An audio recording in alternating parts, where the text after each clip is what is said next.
खालिद बिन वलीद 592 ईस्वी के करीब मक्का में पैदा हुए। वो कबीला बन्नू मखज़ूम से ताल्लुक़ रखते थे, जो अपने ज़माने के मरूफ और ताकतवर कबीलों में शुमार होता था। बचपन से ही इनमें बहादुरी और कायदाना सलाहियतें नुमायाँ थीं। नौजवानी में खालिद ने अपनी फितरी क़ियादत दिखाई। वो न सिर्फ जिस्मानी तौर पर मजबूत था, बल्कि जंगी हिकमत और मंसूबा बंदी में भी नुमायाँ था।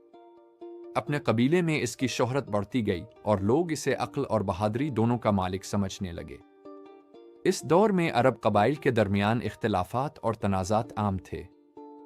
खालिद ने अपनी हिकमत और ताकत से कई मौक़े पर अपनी कौम को मजबूत बनाया।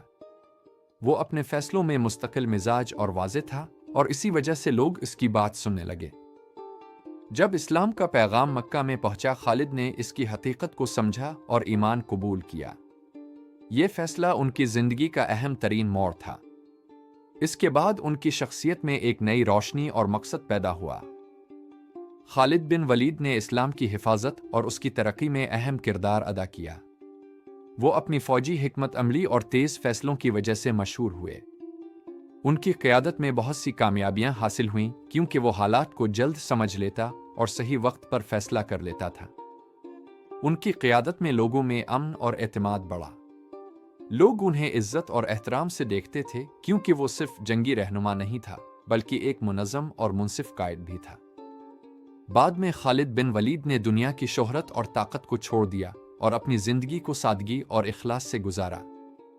उन्होंने अपनी कामयाबियों को अपनी शान समझने की बजाय एक जिम्मेदारी समझा और अल्लाह की रज़ा को अपनी पहली तरजीह बनाया। खालिद बिन वलीद 642 ईस्वी के करीब दुनिया से रुखसत हुए, लेकिन उनकी हिकमत, बहादुरी और क़यादत आज भी तारीख़ में ज़िंदा है। उनकी ज़िंदगी एक मिसाल है कि ताकत और शुजाअत के साथ अखलाक, ज़ब्त और इंसानियत भी ज़रूरी है।